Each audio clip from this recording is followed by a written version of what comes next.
Bonjour, bonsoir à tous les amis du Christ partout où vous vous trouvez à travers le monde.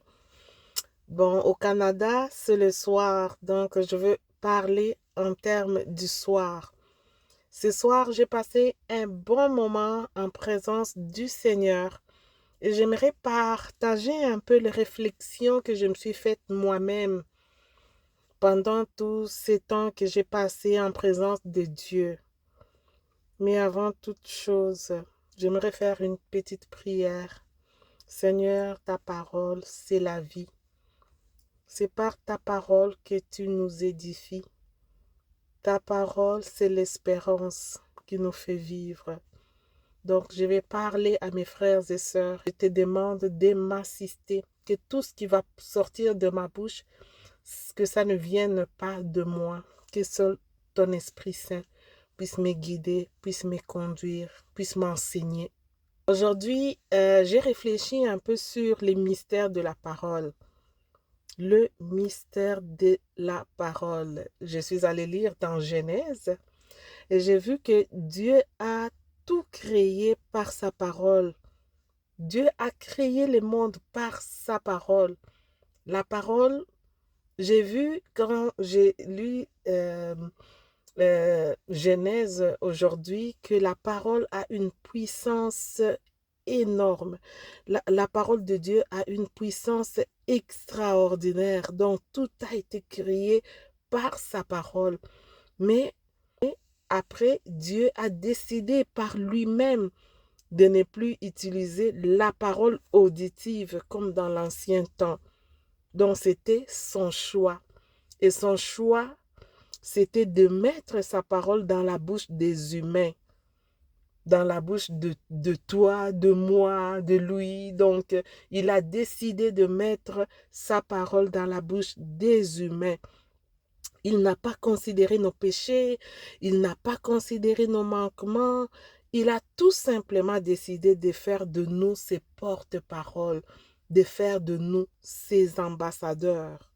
Même si Dieu a mis la parole dans la bouche des humains, dans la bouche de ses enfants, cela ne signifie pas que Dieu ne nous parle plus.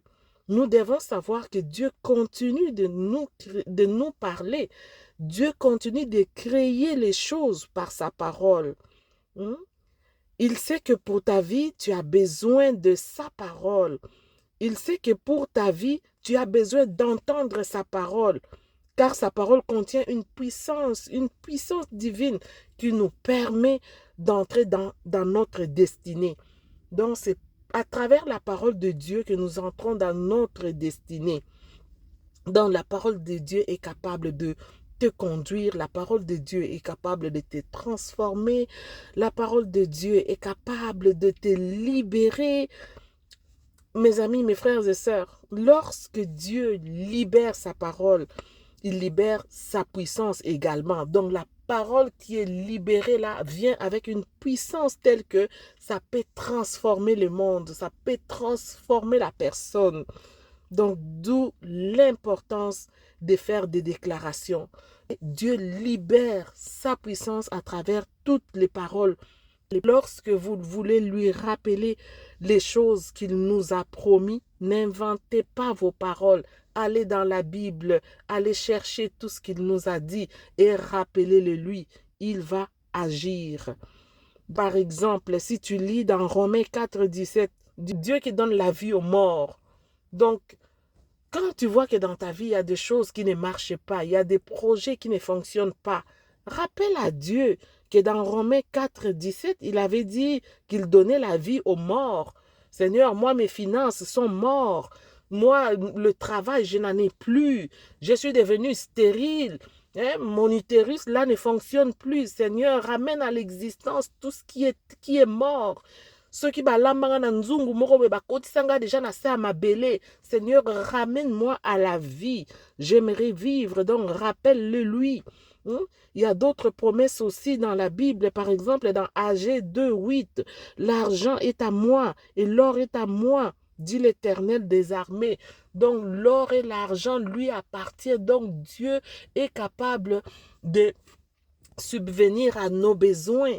Donc, ce sont des paroles que nous pouvons lui dire, des paroles, ces promesses, des promesses qu'il a fait, que nous pouvons lui rappeler. On peut aller encore dans Exode 23, 26. Il dit, il n'y aura pas dans ton pays ni femme qui avorte, ni femme stérile. Donc, Dieu, toi, tu n'as osala mwasi ya ekombate na mokili oyo. Tala bana na yo o bazana posa ko bota. Donc, allez toujours rappeler ce genre de promesses à Dieu. Le prendre avec ses propres mots pour qu'il accomplisse ce dont nous avons besoin. Donc, c'est ça que je voulais vous dire aujourd'hui. Je n'avais pas... J'ai lu la Bible, mais je me suis dit, je vais quand même partager avec mes frères et sœurs tout ce que j'ai lu aujourd'hui, tout ce que j'ai appris aujourd'hui, avec la petite intelligence que Dieu m'a donnée. Je voulais quand même faire une analyse de tout ce que j'ai lu aujourd'hui et je voulais les partager à tout le monde. J'espère que cette parole a béni au moins une personne aujourd'hui et que ça va porter des fruits et j'espère que c'est tombé sur une terre pas sur une terre aride, mais sur une terre fertile.